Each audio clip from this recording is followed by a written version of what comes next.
Ma mère se tenait dans l'embrasure de la porte de la cuisine avec 2 valises et a dit « Je n'ai pas épousé un homme qui vit dans les ordures ». Elle portait la robe bleue qu'elle gardait pour l'église et les entretiens d'embauche, celle qui signifiait qu'elle voulait être vue comme quelque chose de mieux que ce dans quoi elle se trouvait. Mon père était à la table de la cuisine, encore dans ses bottes de travail, de la graisse sous les ongles, mangeant du chili réchauffé d'une marmite que je l'avais vu cuisiner la veille. Il n'a pas levé les yeux. Il n'a pas discuté. Il ne lui a pas demandé de rester. Il a pris une autre bouchée de chili et a dit « Conduis prudemment, Diane ». Mon frère Kyle, âgé de 16 ans, se tenait derrière elle avec son sac à dos sur une épaule et les yeux fixés au sol. Il ne m'a pas regardé non plus. Il n'a pas dit au revoir. Il l'a suivi par la porte d'entrée jusqu'à la Honda Civic de sa sœur et le long de l'allée de gravier qui s'éloignait de notre maison et de la case de 6 acres où mon père avait travaillé chaque jour de sa vie depuis l'âge de 22 ans. J'avais 14 ans. Je me suis tenu à la porte moustiquaire et j'ai regardé les feux arrière disparaître au-delà de la lisière des arbres. C'était tout. C'est la nuit où ma famille s'est brisée en deux. Pas de cris, pas de porte qui claque, pas de confrontation dramatique. Juste une femme en robe bleue quittant un homme qui triait le métal pour vivre et un garçon choisissant de la suivre parce qu'il était assez âgé pour être gêné et trop jeune pour savoir que la gêne n'est pas la même chose que le jugement. Je suis resté. Je ne sais pas exactement pourquoi. J'avais 14 ans, et les jeunes de 14 ans ne prennent pas de décision philosophique sur la loyauté. Je suis resté parce que le chili était chaud et la maison était familière et mon père se tenait derrière moi avec sa main sur mon épaule, et cela semblait être la seule chose solide dans un monde qui venait de basculer sous mes pieds. Je suis resté parce que quelque chose en moi, quelque chose que je ne pouvais pas nommer et que je ne comprendrais pas avant 19 ans, savait que l'homme qu'il laissait derrière eux n'était pas ce qu'il disait qu'il était. 19 ans plus tard, un avocat dans un bureau du centre-ville m'a regardé de l'autre côté d'une table en acajou et a dit « Monsieur Nova, votre mère et votre frère ne sont pas inclus dans cette réunion. » Votre père a été très précis à ce sujet. Il a ouvert un dossier. Ses mains tremblaient. Et tout ce que je pensais savoir sur mon père, sur la casse, sur la vie que ma mère appelait des ordures, s'est avéré valoir 33 millions de dollars. Je m'appelle Eric Nova. Je dois vous parler de mon père. Robert Nova, Bobby pour tous ceux qui le connaissaient, a grandi à Calt City, Illinois, à l'extrême sud de Chicago, dans un quartier où l'air sentait la rouille et le diesel et où le rêve américain était une carte syndicale et une pension. Son père, mon grand-père, a travaillé dans les aciéries jusqu'à leur fermeture. Sa mère faisait des ménages. Bobby a abandonné le lycée à 17 ans, a obtenu son GED à 19 ans, et à 22 ans, a utilisé chaque dollar qu'il avait économisé de 3 ans de petits boulots pour acheter un terrain de 4 acres près de la route 394 qui venait avec une clôture en grillage, un hangar en tôle ondulée et un panneau qui disait le Novak Salvage and Auto Part. Il a ajouté 2 acres de plus en 1991 lorsque le terrain adjacent a été mis en vente pour arriérés d'impôts. Investissement total, 41 000 $ pour 6 acres de terrain plat et entouré de champs de maïs et de lignes électriques. Pendant les 30 années suivantes, mon père a géré cette casse. Il achetait des voitures accidentées aux enchères des assurances, les démontait pièce par pièce et vendait les pièces. Il achetait de la ferraille sur des chantiers de construction et à des équipes de démolition. Il prenait de vieux appareils électroménagers, du matériel agricole, des machines industrielles, tout ce qui était en métal et dont quelqu'un d'autre ne voulait plus. Il travaillait 6 jours par semaine, du lever au coucher du soleil, avec des bottes à embout d'acier et des gants de toile, un chalumeau dans une main et une clé à douille dans l'autre. Il rentrait tous les soirs en sentant l'huile de moteur et la limaille de fer. Il dînait à la même table, regardait les mêmes nouvelles du soir, et se couchait à 21h30 parce que la casse ouvrait à 7h. Ma mère appelait ça un gâchis. Elle le disait avant de partir et elle l'avait dit pendant des années avant cela. Elle voulait un mari qui portait une cravate, qui travaillait dans un bureau, qui avait un titre qu'elle pourrait mentionner au dîner de sa sœur sans voir la table se taire. Elle avait épousé Bobby Nova à 20 ans parce qu'il était beau et drôle et qu'il la faisait se sentir en sécurité. Mais la sécurité ne suffisait pas. Pas quand sa sœur a épousé un représentant pharmaceutique et a déménagé à Naperville. Pas quand ses amis du lycée ont commencé à poster des photos de vacances et des rénovations de cuisine sur Facebook. Pas quand la distance entre sa vie et la vie qu'elle voulait est devenue un canyon qu'elle ne pouvait cesser de contempler. Je ne lui en veux pas d'avoir voulu plus. Je lui en veux pour la façon dont elle est partie, pour ce qu'elle a dit, pour le fait qu'elle n'a jamais, en 19 ans, appeler mon père pour s'excuser ou expliquer ou même demander comment il allait. Elle a demandé le divorce 6 semaines après son départ. Elle a demandé la maison. Mon père la lui a donnée sans discuter. Il a emménagé dans un petit appartement au-dessus du bureau de la casse, un espace de 2 pièces avec une plaque chauffante, un mini réfrigérateur et un matelas par terre. Il l'a laissé avoir la maison parce que c'était plus facile que de se battre, et parce que Bobby Nova était le genre d'homme qui préférait perdre une maison que de perdre une journée de travail dans un tribunal. J'ai vécu avec mon père. Le tribunal a donné la garde principale à ma mère, mais j'ai refusé d'y aller. À 14 ans en Illinois, un juge prend en considération la préférence d'un enfant, et j'ai exprimé la mienne clairement. Je voulais rester avec mon père. Ma mère a protesté. Mon père non. Le juge a accédé à ma demande. Ma mère a pris Kyle et la maison et les meubles et m'a laissé avec un homme qui vivait au-dessus d'une casse et mangeait du chili réchauffé pour le dîner. C'était la meilleure décision que j'ai jamais prise. La première année a été difficile. Je ne vais pas la romantiser. L'appartement au-dessus du bureau était froid en hiver et étouffant en été. La douche était un tuyau en caoutchouc attaché à un évier de service. Je faisais mes devoirs à une table pliante pendant que mon père faisait sa comptabilité au bureau à 3 pieds de là, plissant les yeux sur les factures sous une ampoule nue. J'allais à l'école en sentant la casse, peu importe à quel point je me frottais. Et les enfants le remarquaient. Ils remarquent toujours tout. Quelqu'un a peint le gamin de la casse sur mon casier en seconde. Je l'ai nettoyé avant que mon père ne puisse le voir. Non pas parce que j'avais honte de lui, mais parce que je ne voulais pas qu'il sache que d'autres personnes en avaient honte. Il y a eu des moments où j'ai remis en question ma décision. Quand j'avais 15 ans, Kyle a posté des photos sur Facebook de la nouvelle maison de ma mère à Naperville. Il avait sa propre chambre avec une télévision et un ordinateur. Il y avait une piscine dans le jardin. La cuisine avait des comptoirs en granit et un réfrigérateur avec un distributeur de glaçons. Je dormais dans une pièce où le vent passait à travers le cadre de la fenêtre et le seul ordinateur était un ordinateur de bureau vieux de 10 ans que mon père utilisait pour le suivi des stocks. J'ai regardé ces photos pendant longtemps. Puis j'ai fermé l'ordinateur portable et je suis descendu aider mon père à décharger un plateau de Hondas accidenté qui était arrivé d'une vente aux enchères d'assurance. Nous avons travaillé jusqu'au coucher du soleil. Et quand nous sommes montés, il a fait des œufs brouillés et du pain grillé et nous avons mangé en silence, et c'était suffisant. À l'école, j'étais invisible, pas vraiment harcelé. Juste ignoré. La conseillère d'orientation m'a appelé en première pour discuter de mes projets universitaires. Elle a regardé mon dossier, a vu mon adresse et a dit, « Eric, as-tu envisagé une formation professionnelle ? Il y a d'excellents programmes au collège communautaire. » Elle n'avait pas regardé mes notes. Elle avait regardé mon code postal. J'avais une moyenne de 3,8, et elle m'orientait vers une école de métier parce que mon adresse était une casse sur la route 394. J'ai dit, je vais me débrouiller. Elle. La même chose que mon père disait à propos de tout. Je vais me débrouiller. Grand-père Walt, le père de mon père, est mort quand j'avais 16 ans. Il n'a rien laissé à mon père parce qu'il n'y avait rien à laisser. Mais à l'enterrement, un vieil ouvrier sidérurgiste nommé Teddy a pris mon père à part et a dit quelque chose que j'ai entendu. Il a dit, « Bobby, ton vieux était fier de cette casse. » Il disait à tout le monde au VFW que son fils allait construire quelque chose là-bas qui les ferait tous y regarder à 2 fois. Mon père a hoché la tête et n'a rien dit, mais cette nuit-là, il est resté tard au bureau. Je pouvais voir la lumière de ma fenêtre. Il écrivait quelque chose, faisait des plans. Je ne savais pas ce que c'était. J'avais 16 ans. J'étais juste content que la lumière soit allumée. Cela signifiait qu'il était toujours là. Mais il y avait autre chose cette première année, quelque chose qui a grandi lentement comme le métal s'oxyde, changeant la surface de tout ce qu'il touche. Mon père a commencé à m'apprendre le métier. Pas formellement, pas avec des cours ou des manuels. Il m'a appris comme il faisait tout, en le faisant devant moi et en me laissant regarder jusqu'à ce que je comprenne. Il m'a appris à lire une voiture, pas à la conduire, à la lire. Comment regarder un véhicule accidenté et savoir en quelques secondes ce qui était récupérable. Le moteur, la transmission, l'alternateur, le démarreur, le pot catalytique.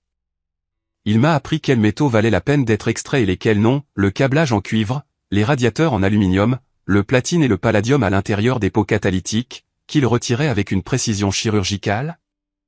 catalogués par poids et stockés séparément dans une pièce verrouillée à l'arrière de la caisse que je supposais contenir des pièces de rechange.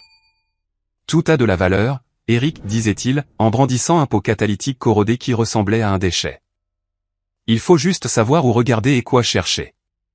La plupart des gens voient des déchets. Moi, je vois des éléments, palladium, rhodium, platine.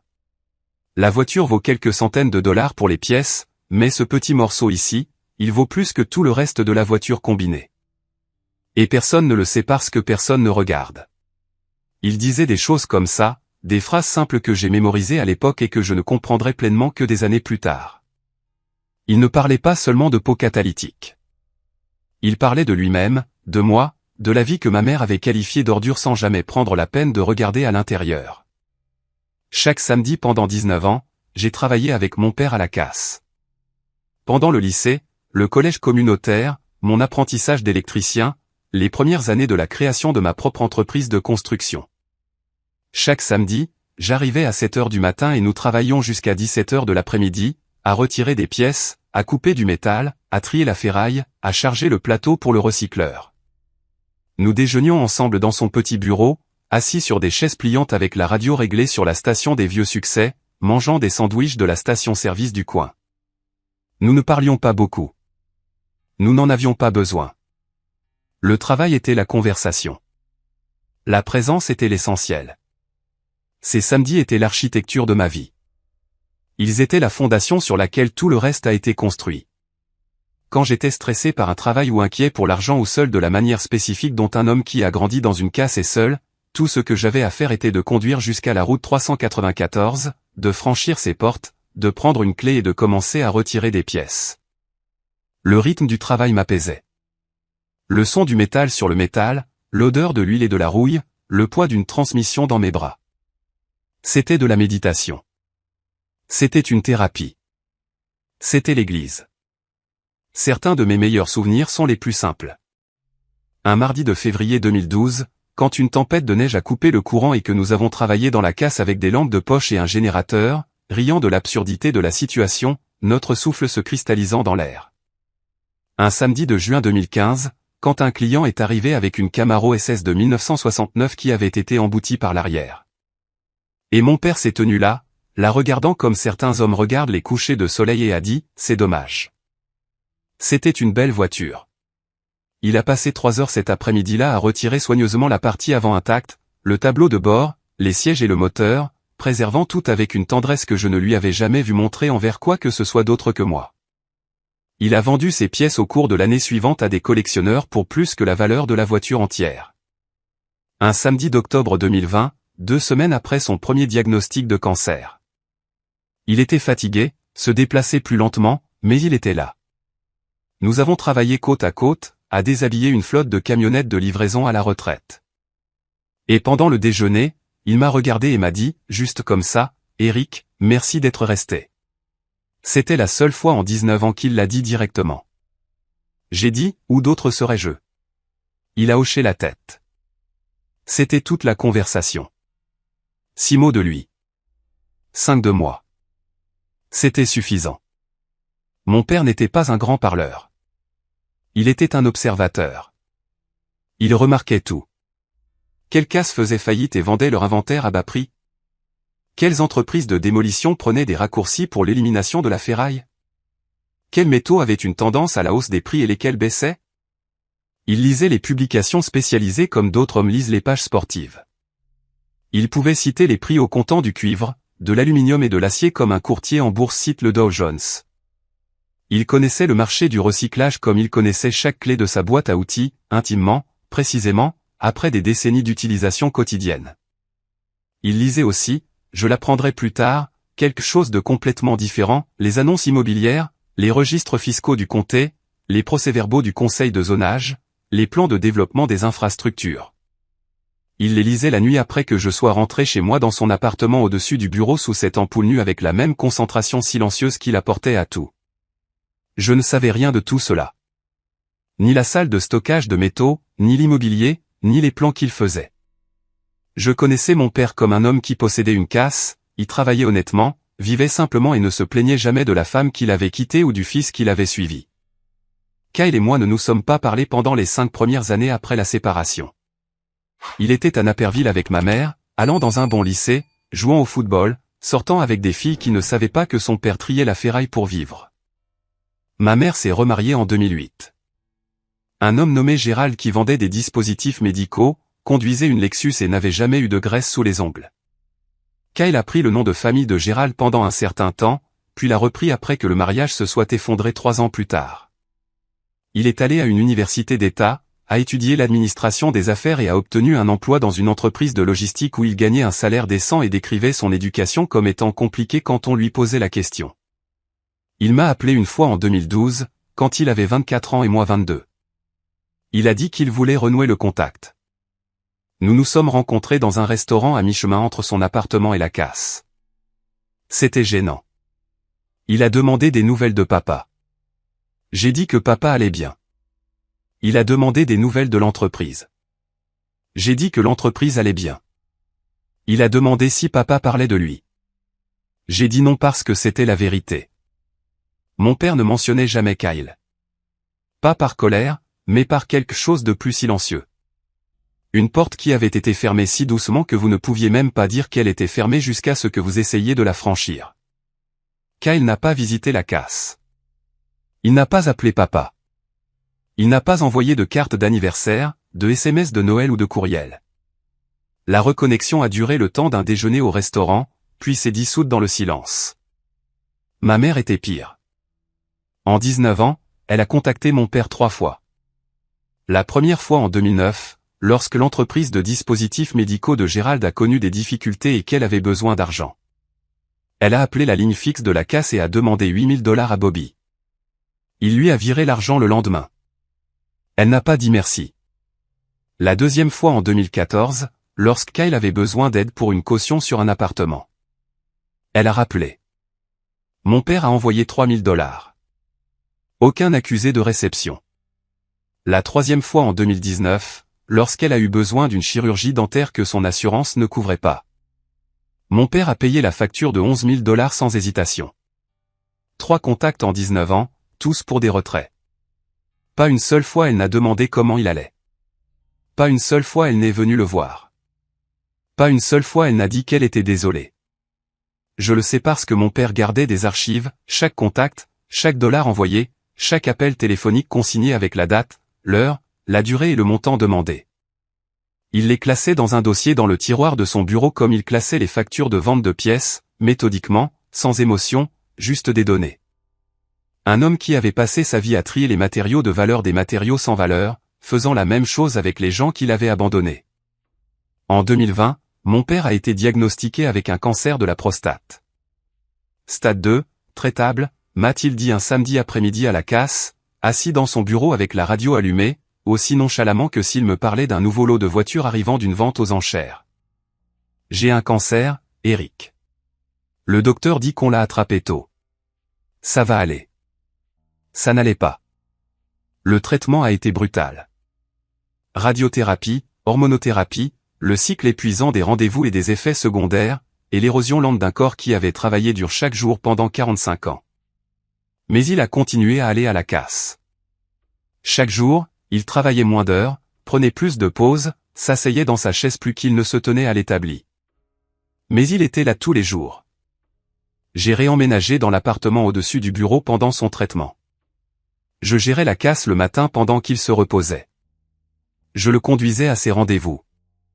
Je lui préparais le dîner sur la plaque chauffante, un vrai dîner, pas des sandwichs de station-service, car quelque part au cours des 19 années précédentes, j'avais appris à cuisiner. Et quelque part dans le processus de voir mon père affronter le cancer seul, j'avais appris que nourrir quelqu'un est la forme d'amour la plus fondamentale qui soit. Il est entré en rémission en 2021. Pendant un an, les choses ont semblé presque normales. Nous avons célébré tranquillement comme nous faisions tout, avec un samedi à la casse, des steaks sur un grill portable derrière le bureau, 2 bouteilles de bière, la radio allumée et le soleil se couchant derrière le plateau. Il m'a regardé ce soir-là avec une expression que j'avais rarement vue sur son visage. Pas le bonheur, exactement, mais la satisfaction. La satisfaction d'un homme qui avait construit quelque chose de ses mains et avait survécu assez longtemps pour le voir debout.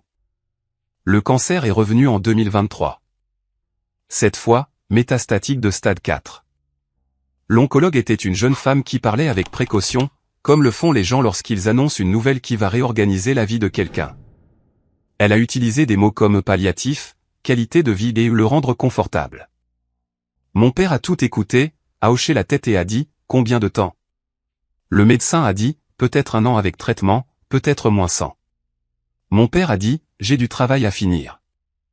Il a travaillé encore 11 mois, tous les jours. Même quand il pouvait à peine se tenir debout, même quand les analgésiques faisaient trembler ses mains et brouillaient sa vision, même quand je le suppliais de se reposer, de prendre un jour de congé.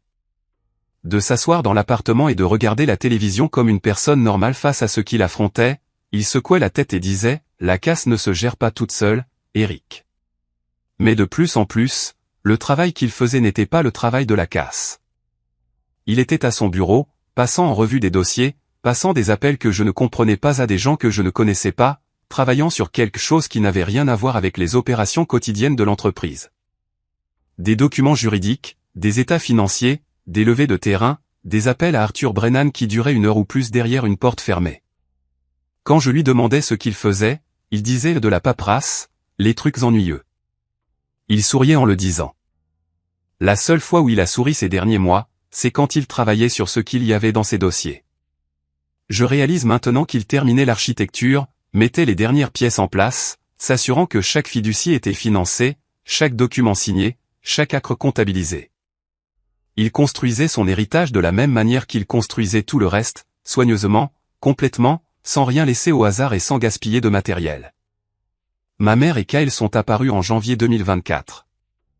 19 ans de silence, et ils se sont présentés à l'hôpital où mon père passait ce que nous savions tous les deux être ses dernières semaines. J'étais dans le couloir en train de prendre un café quand je les ai vus. Ma mère était plus âgée, plus mince, avec la posture soignée d'une femme qui avait passé 2 décennies à prétendre que son premier mariage n'avait jamais eu lieu. Kyle avait 36 ans, plus grand que dans mon souvenir, portant un blazer et l'expression inconfortable d'un homme qui sait qu'il est quelque part où il n'a pas sa place. Ma mère a dit, « Eric, nous avons entendu parler de ton père. » J'ai dit, « Tu as entendu parler de lui il y a 19 ans, maman. Tu ne t'en es juste pas soucié jusqu'à maintenant. Ce n'est pas juste. C'est pour ça que tu es là. » Pour être juste, Kyle s'est avancé. Je suis toujours son fils, Eric. Tu n'as pas été son fils depuis que tu es sorti de cette maison avec un sac à dos sur l'épaule sans te retourner. Tu ne peux pas être son fils maintenant parce qu'il est en train de mourir. Ce n'est pas comme ça que ça marche.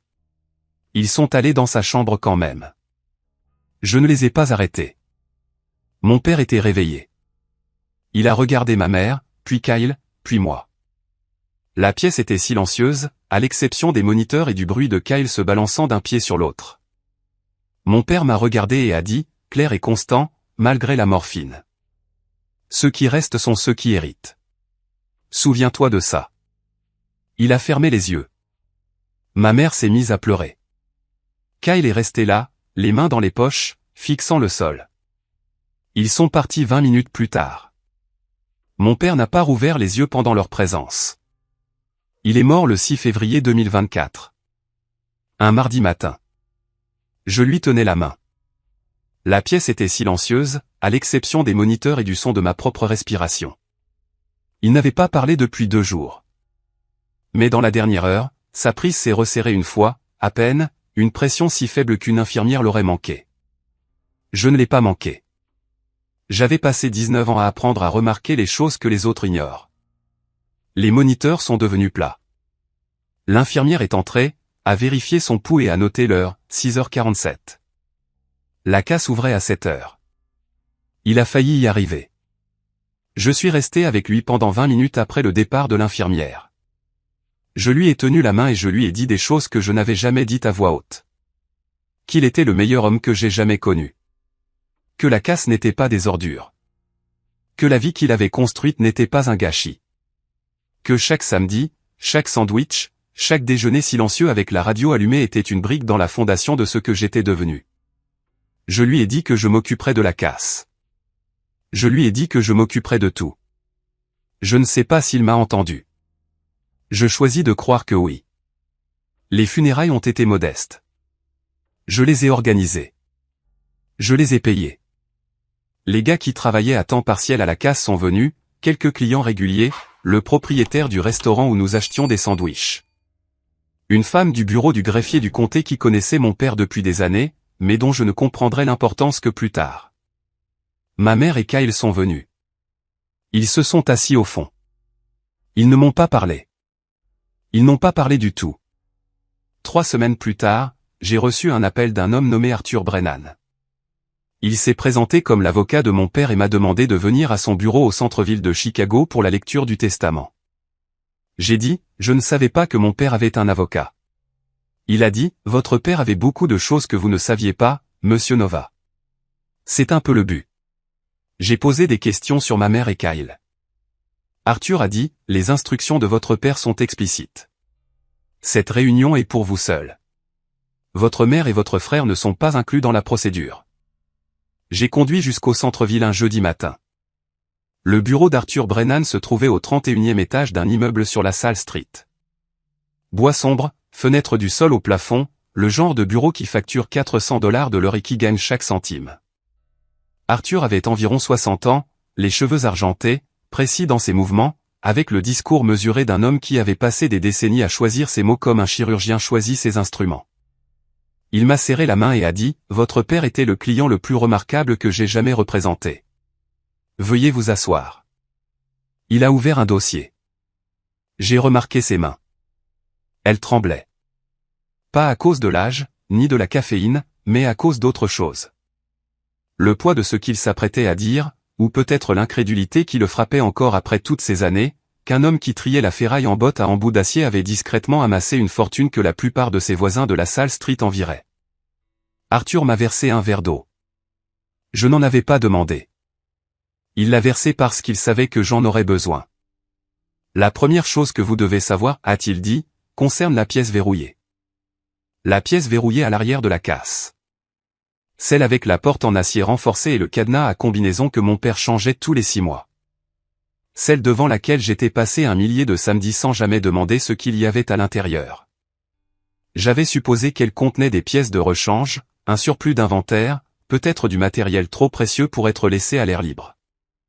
Mon père ne m'avait jamais proposé de me la montrer, et je n'avais jamais demandé parce que la règle tacite de notre relation était que je lui faisais entièrement confiance, et qu'il me dirait ce que j'avais besoin de savoir quand j'en aurais besoin.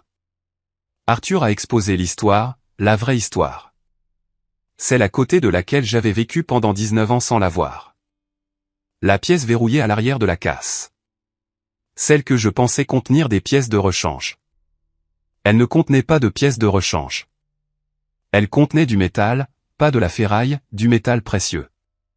Pendant 30 ans, mon père avait systématiquement extrait et raffiné des métaux de grande valeur des véhicules et des machines qui passaient par sa casse. Les pots catalytiques produisaient du platine, du palladium et du rhodium, des métaux dont la valeur avait grimpé en flèche au cours des 2 dernières décennies. Le câblage en cuivre retiré à la main de chaque véhicule était nettoyé, classé et stocké. Les circuits imprimés des voitures plus récentes étaient dépouillés de leur or, de leur argent et de leur palladium. Les machines industrielles qui arrivaient pour la mise à la ferraille contenaient des composants en tungstène, cobalt, titane et autres métaux spéciaux que mon père identifiait, retirait, cataloguait et stockait avec la même précision qu'il apportait à tous les autres aspects de son travail. Il ne les vendait pas tout de suite. Il les stockait année après année, tonne après tonne, dans une pièce climatisée derrière une porte en acier renforcé devant laquelle j'étais passé 1000 fois sans jamais demander ce qu'il y avait à l'intérieur. Il attendait que les prix atteignent leur maximum, vendait par lot stratégique par l'intermédiaire d'un négociant en métaux précieux agréé en Indiana, et réinvestissait les produits. Arthur Brennan gérait la partie financière. Le négociant en métaux précieux, un homme nommé Frank Corgan, qui achetait à mon père depuis 1998, a confirmé la longue relation et le volume stupéfiant, la valeur actuelle des métaux stockés et les produits d'investissement accumulés, 9,2 millions de dollars. J'ai regardé fixement Arthur. Il n'avait pas fini. Les métaux n'étaient qu'une partie de l'histoire, a-t-il dit. L'actif le plus important est le terrain. Il s'est levé et s'est dirigé vers une carte accrochée au mur derrière son bureau. Je ne l'avais pas remarqué auparavant. C'était une carte d'arpentage du comté du corridor de la route 394 plastifiée avec des marques dessinées à la main à l'encre rouge et bleue. 7 parcelles entourées en rouge autour d'un bloc central de 6 acres entourés en bleu. Le bloc bleu était la casse. Les parcelles rouges étaient les terrains que mon père achetait discrètement depuis plus de 2 décennies. À partir de 1993, un an avant le départ de ma mère, mon père avait commencé à acheter les parcelles de terrain entourant la casse. C'étaient des terres agricoles bon marché, principalement des terrains vagues que personne ne voulait parce qu'ils étaient trop proches d'une casse et trop loin de tout le reste. Il les achetait lors de ventes pour arriérés d'impôts, lors de ventes aux enchères de succession, à des agriculteurs qui prenaient leur retraite et ne trouvaient pas d'acheteurs. Cette parcelle sur 15 ans, totalisant 112 acres. Il a payé entre 4 000 et 18 000 $ par parcelle. Investissement total en terrain, environ 67 000 $. Il a continué à acheter même pendant la récession. Arthur, a-t-il dit en 2008 à 2009, lorsque les prix des terrains dans ce corridor ont atteint leur plus bas niveau. Votre père a acheté 3 parcelles en 18 mois. Il m'a dit, Arthur, quand personne ne veut quelque chose, c'est à ce moment-là qu'il faut l'acheter, parce que quelqu'un le voudra un jour. Il faut juste être assez patient pour attendre. C'était l'homme le plus patient que j'ai jamais connu. Personne n'a remarqué. Personne ne s'en souciait. C'était un terrain plat et vide à côté d'une casse sur la route 394. Ma mère était passée devant ces champs 1000 fois sans jamais se demander à qui ils appartenaient. Kyle avait grandi en ne voyant que l'horizon dans toutes les directions et avait conclu, comme tout le monde, qu'il n'y avait rien là qui vaille la peine d'être vu. Mais mon père a vu quelque chose. Il a vu la même chose qu'il voyait dans chaque voiture accidentée qui passait par ses portes. Pas ce que c'était, mais ce que cela pourrait devenir. En 2021, une grande entreprise technologique a commencé à chercher des emplacements pour un nouveau centre de données dans la banlieue sud de Chicago. Ils avaient besoin d'un terrain plat, d'un accès aux infrastructures électriques, de la proximité des lignes de fibre optique et d'une superficie suffisante pour construire une installation qui servirait leurs opérations de cloud computing pour les 30 prochaines années. Le corridor le long de la route 394, avec ses connexions existantes au réseau électrique de l'ancienne aire industrielle et son accès direct à l'autoroute, était idéal. Les 112 acres de mon père se trouvaient en son centre. Arthur Brennan avait négocié avec l'équipe immobilière de l'entreprise technologique pendant 18 mois avant la mort de mon père. L'offre sur la table pour la casse et les 7 parcelles environnantes était de 24,1 millions de $. Arthur a fait une pause et a laissé le chiffre résonner dans la pièce. 24,1 millions de $ pour un terrain que mon père avait acheté pour 67 000 $ sur 15 ans d'accumulation patiente et invisible. Combiné avec le portefeuille de métaux précieux, la succession totale valait environ 33 millions de $. Votre père m'a demandé de vous dire quelque chose, a dit Arthur. Il a ouvert une enveloppe séparée et a lu à haute voix. La lettre était courte. Mon père n'était pas un homme de beaucoup de mots. Eric, je sais que tu pensais que je ne faisais que trier de la ferraille. Je triais notre avenir. Chaque pot catalytique, chaque acre, chaque samedi où tu es venu. Tout cela faisait partie de la même chose. Je n'ai pas construit ça pour l'argent. Je l'ai construit parce qu'un homme devrait laisser quelque chose derrière lui qui prouve qu'il a été là. Ta mère a dit que je ne serais jamais rien. Elle avait tort. J'étais quelqu'un chaque jour. J'étais ton père. C'était suffisant pour moi. Mais je voulais m'assurer que ce serait suffisant pour toi aussi. Ceux qui restent sont ceux qui héritent. Tu es resté. C'est à toi. Tout. Avec amour, papa. Je ne pouvais pas parler. Arthur est resté assis tranquillement en face de moi pendant que je tenais cette lettre et que j'essayais de respirer à travers la pression dans ma poitrine. Mon père, Bobby Nova, l'homme de la casse, l'homme que ma mère a quitté parce qu'il triait des déchets. Il avait construit 33 millions de $ à partir de voitures accidentées, de terrains vidés du genre de patience que la plupart des gens prennent pour de la résignation. Je suis retourné à la casse cet après-midi-là. Je me suis garé à ma place habituelle à côté du plateau et j'ai marché le long des rangées de véhicules déshabillés jusqu'à l'arrière de la propriété, la pièce verrouillée, la porte renforcée, le cadenas à combinaison. Je connaissais la combinaison maintenant. Arthur me l'avait donnée avec les clés, les numéros de compte, les documents de la fiducie et l'acte de propriété de chaque acre. J'ai ouvert la porte. La pièce mesurait 20 pieds sur 30, climatisée, avec des étagères industrielles le long de chaque mur.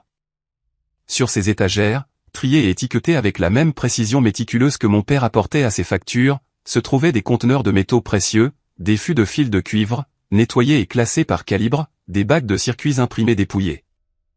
des conteneurs scellés de matériaux de peau catalytique, chacun étiqueté avec la date d'extraction, la source du véhicule et la teneur estimée en métal.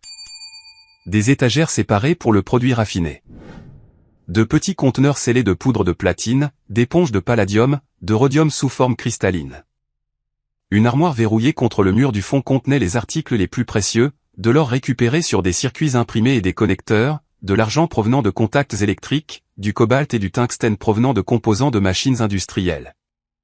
Je suis resté dans cette pièce pendant 1 heure. J'ai pris un conteneur de palladium et je l'ai tenu dans ma main. Il pesait moins d'1 livre. Il valait plus que le camion de mon père. J'ai pensé à chaque samedi matin que j'avais passé dans cette casse à retirer des pots catalytiques et à les jeter dans un bac sans savoir ce qu'ils contenaient. J'ai pensé à mon père penché sur un établi dans cette pièce après que je sois rentré chez moi, extrayant des métaux précieux à la main, grain par grain, once par once, construisant une fortune à partir des pièces que tout le monde jetait. Il m'avait dit 100 fois de 100 manières différentes, tout a de la valeur, Eric. Il faut juste savoir où regarder.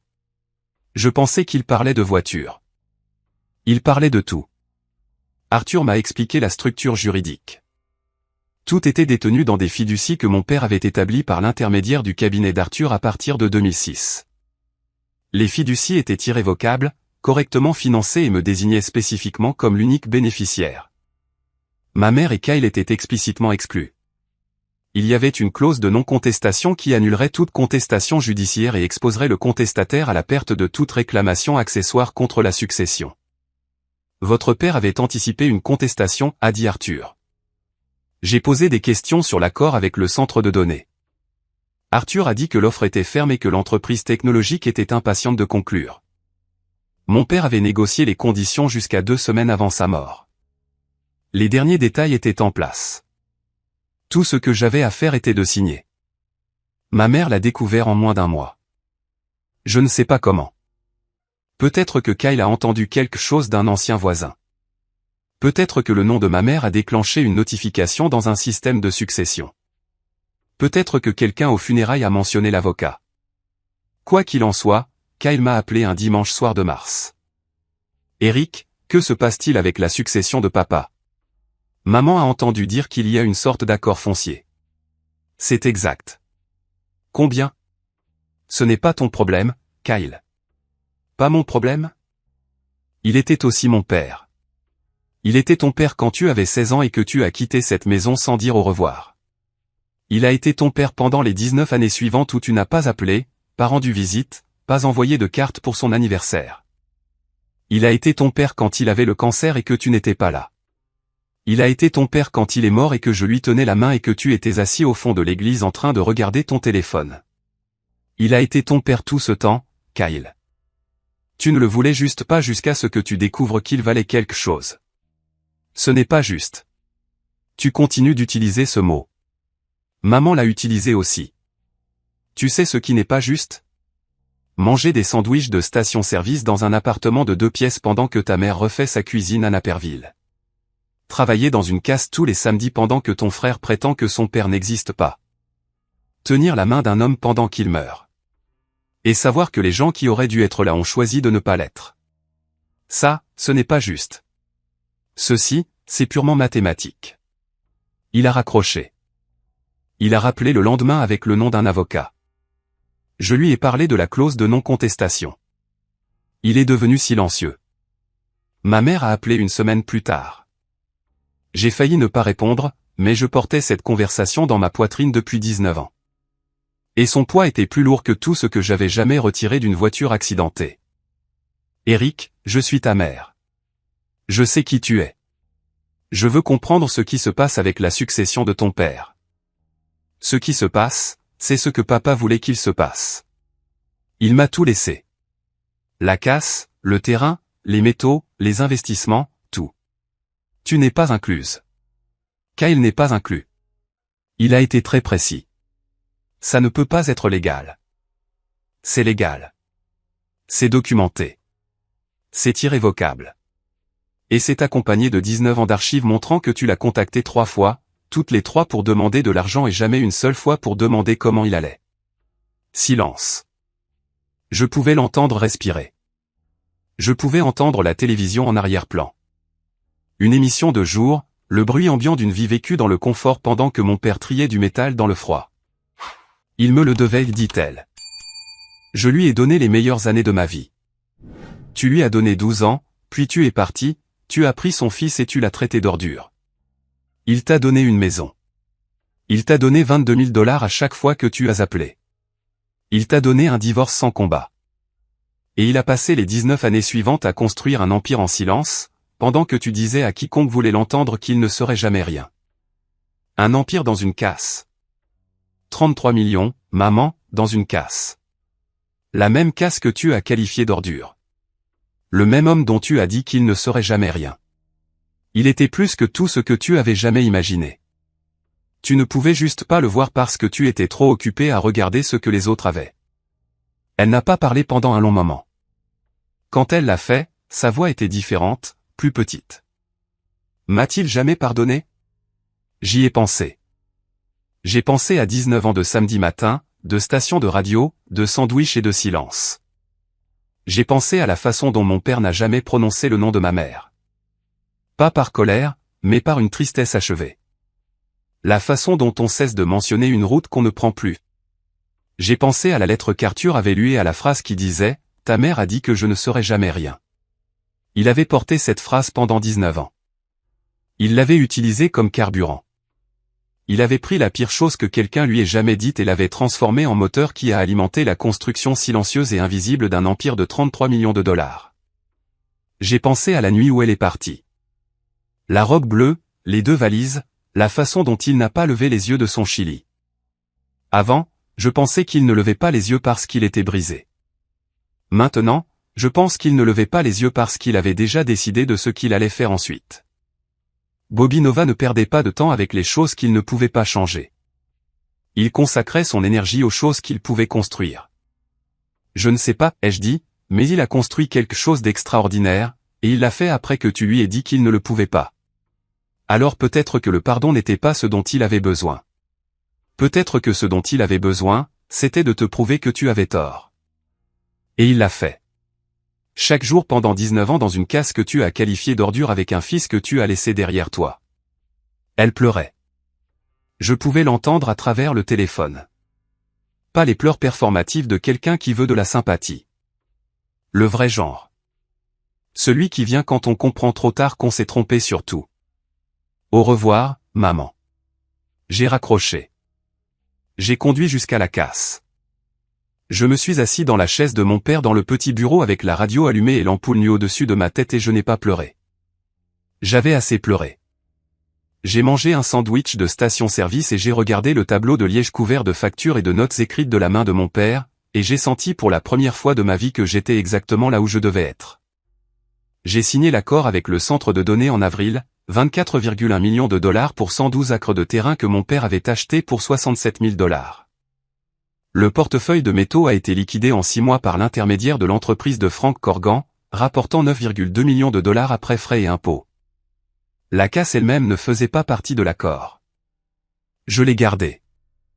J'ai gardé les 6 acres, le hangar en tôle ondulée, le bureau avec l'appartement au-dessus, les chaises pliantes, la radio qui captait toujours la station des vieux succès.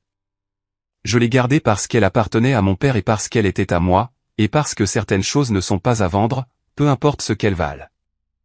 Je vais toujours à la casse le samedi. Je travaille différemment maintenant. J'ai engagé une équipe de 5 gars qui retire des pièces, trie le métal et gère les opérations quotidiennes. Mais le samedi, je suis là. J'arrive à 7 heures. Je mets mes bottes. Je retire des pièces, je coupe du métal, je déjeune au bureau avec la radio allumée. Je m'assois dans la même chaise pliante où mon père s'asseyait. Au même bureau où il faisait sa comptabilité sous une ampoule nue, dans le même espace où il mangeait du chili le soir où ma mère est partie sans broncher. Le centre de données est en construction sur le terrain au nord et à l'est.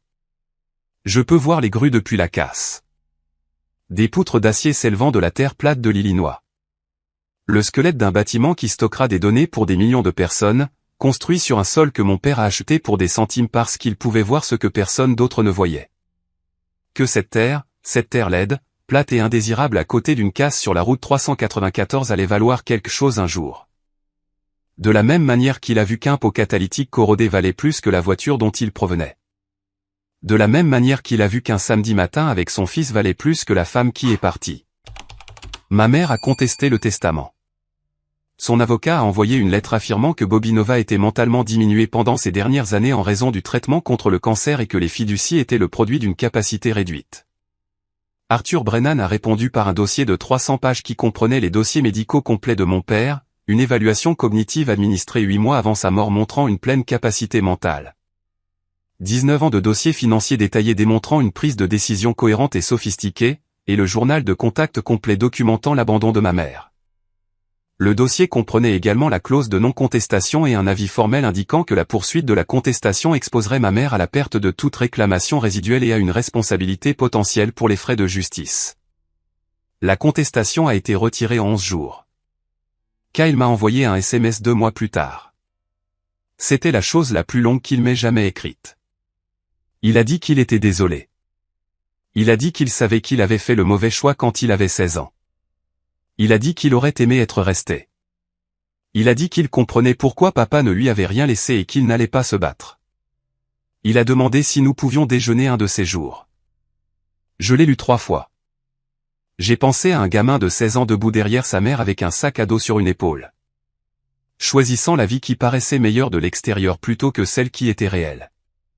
J'ai pensé que 16 ans, c'est trop jeune pour comprendre que l'homme en botte de travail est celui que vous devriez suivre. Et que 36 ans, c'est assez vieux pour réaliser que vous avez mal choisi, mais trop tard pour y remédier. J'ai répondu, samedi, à la casse, 7 heures, apporte des bottes de travail. Il est venu. Il est arrivé sur le parking en gravier à 6h55 dans une voiture de location, portant des bottes de travail neuves qui n'avaient jamais touché la terre et une chemise en flanelle qui avait encore les plis de l'emballage. Il a regardé la casse comme les touristes regardent les villes étrangères, avec les yeux grands et incertains de quelqu'un qui sait qu'il est dépassé. Je lui ai tendu une paire de gants en toile, du même genre que ceux que portait mon père, et nous avons marché jusqu'à la première rangée de véhicules sans parler. Il n'a pas dit grand-chose. Je ne m'y attendais pas. Je lui ai donné des tâches simples. Retirer la batterie, débrancher l'alternateur, enlever le câblage en cuivre du faisceau. Il travaillait lentement, maladroitement, comme toute personne qui n'a jamais tenu une clé à douille avec un but. Il a eu des ampoules aux mains dès la première heure. Il ne s'est pas plaint. Je le regardais du coin de l'œil et j'ai vu quelque chose que je n'attendais pas. De la concentration. Une vraie concentration. Celle qui vient du désir de bien faire quelque chose. Non pas parce que vous savez comment faire, mais parce que vous comprenez enfin que c'est important. Au déjeuner au bureau, mangeant des sandwichs de la même station-service, assis sur des chaises pliantes avec la radio allumée, il a finalement parlé. C'est ce que tu faisais tous les samedis. Tous les samedis pendant 19 ans. Il a regardé autour de lui dans le bureau, l'ampoule nue, le bureau en métal, les factures épinglées au tableau de liège, la tache sur le mur où papa s'appuyait sur sa chaise tous les soirs. Les yeux de Kyle étaient humides. J'aurais dû être là, a-t-il dit. Ouais, ai-je dit, tu aurais dû. Nous avons mangé nos sandwichs. La radio jouait, et à l'extérieur de la fenêtre, au-delà de la clôture en grillage et des rangées de voitures déshabillées et de l'horizon plat de l'Illinois, les grues tournaient lentement contre le ciel, construisant quelque chose de nouveau sur un terrain que tout le monde pensait sans valeur. Mon père avait raison à propos du terrain, du métal, des pots catalytiques, du câblage en cuivre, des cartes de zonage et de la patience qu'il faut pour transformer le rien en quelque chose. Il avait raison sur tout. Mais la chose sur laquelle il avait le plus raison était la chose la plus simple qu'il m'ait jamais dite, ceux qui restent sont ceux qui héritent. Je suis resté non pas pour l'argent. Je ne savais pas pour l'argent. Je suis resté parce que le Chili était chaud et que l'homme qui l'avait fait était mon père. Et parfois, c'est suffisant. Parfois, rester est tout. L'acte entier. La mesure complète de qui vous êtes, de ce que vous croyez et du poids que vous pouvez porter sans vous briser. Mon père a porté le poids d'une casse, d'une famille brisée et d'une femme qui disait qu'il ne serait jamais rien. Il l'a porté pendant 30 ans. Il l'a porté silencieusement, sans se plaindre, sans demander de sympathie, sans dire à personne ce qu'il construisait en dessous. 33 millions de dollars dans une casse sur un terrain que personne ne voulait, dans du métal que personne ne valorisait. Construit par un homme que personne ne voyait, sauf moi. Je l'ai vu tous les samedis pendant 19 ans. C'est ça, l'héritage, pas l'argent, pas le terrain, pas l'accord avec le centre de données ou le portefeuille de métaux précieux ou les fiducies qu'Arthur Brennan a construites avec la précision d'un maître architecte. Le véritable héritage est ceci, j'étais là. Je me suis présenté. J'ai retiré des pièces, j'ai mangé des sandwichs et je me suis assis en silence avec un homme qui méritait mieux que ce que la vie lui a donné et qui a construit quelque chose d'extraordinaire malgré tout. Ceux qui restent sont ceux qui héritent. Je suis resté. Merci d'avoir parcouru ce chemin avec moi. Avant de partir, j'ai laissé 2 autres histoires ici sur votre écran. Toutes 2 d'hommes qui ont découvert que la famille n'est pas toujours celle dans laquelle on est. C'est celle qui vous soutient quand la vérité éclate. Cliquez sur celle qui vous interpelle. Et si vous voulez rejoindre notre communauté de personnes qui comprennent ce que c'est que d'être l'étranger qui regarde de l'extérieur, cette cloche de notification est votre invitation. Jusqu'à demain, rappelez-vous que votre histoire compte, même s'ils ont essayé de l'effacer.